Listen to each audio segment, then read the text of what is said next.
on, guys? Welcome back to United View. Hope everyone is doing very well. I am back. We are here, and that can mean only one thing. Breaking news. It's been a while. It's back. Yeah. We waited. Yes, the breaking news soundbite goes off, and the reason why is because we have some breaking news coming this lunchtime when it comes to Mazraoui, because talks reportedly are advanced between Bayern Munich and Manchester United for the fullback. Now, you may say, Owen, I thought he was going to West Ham. I did too.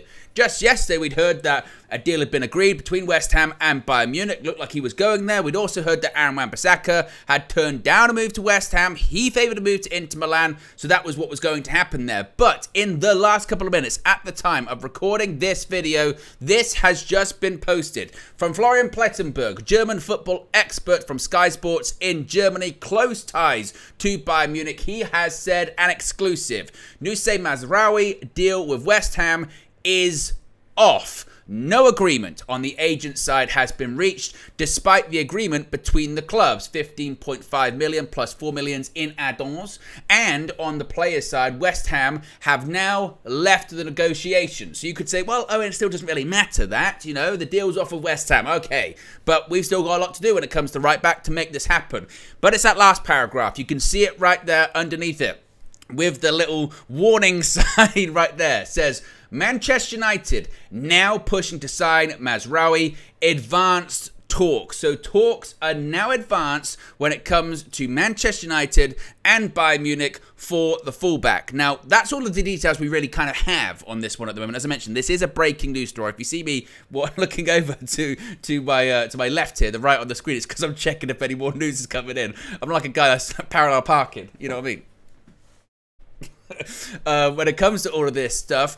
But it's a really interesting turn in this story. We spoke about it this morning, didn't we? It looked like if Manchester United were going to sign a right back in the summer transfer window, then because of Wan-Bissaka's desire to join Inter Milan, then it would have to be from Inter Milan. We had heard the reports from David Ornstein that intermediaries of both clubs had kind of explored the potential of a deal, a swap deal, for Inter Milan's Denzel Dumfries and Wan-Bissaka. That might be something that Wan-Bissaka was interested. We had also heard yesterday that Wan-Bissaka had rejected West Ham, which had kind of put Manchester United in this position where, well, there's not much more we can do. We have to sell to buy for the remainder of the positions this summer, so that's it. So the fact that Manchester United are now in advanced talks to sign Mazraoui, is it a situation a bit like with De Ligt, where it's just a case of we're going to get as far as we can, close to the finish line, and then once we do move on, Wan-Bissaka, we can do that deal quickly?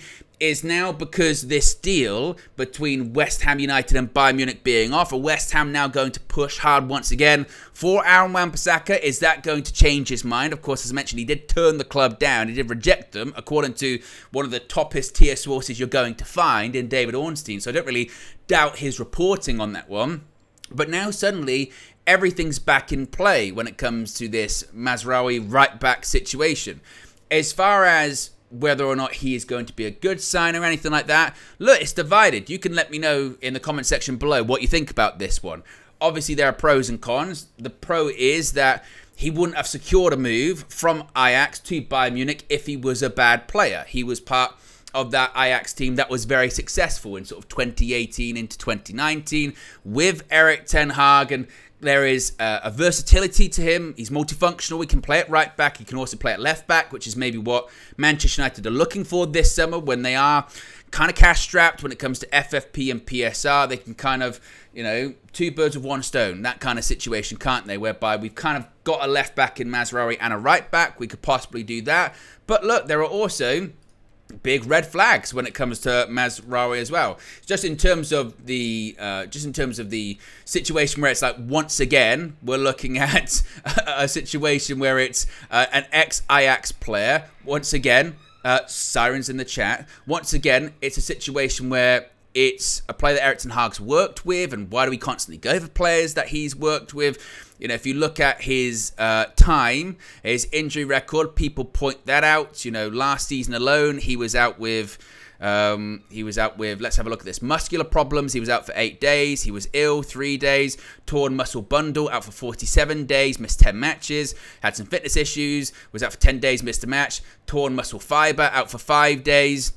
If you go back to his time at Ajax, you know, in the 21-22 season, he missed some games there. I mean, the best way to look at it actually is in totality, I suppose. In the 23-24 season, he missed 19 games. He had 5 injuries. 22-23 season, he missed 12 games. He had 3 injuries. 21-22 season, he missed 11 games. He had 4 injuries. Season before that, 2021, he missed 31 games. He had 4 injuries. Season before that, 19-20, he had 4 injuries. He missed 16 games. So that's 1, 2, 3, 4, 5. The last 5 seasons, he has missed double-digit games.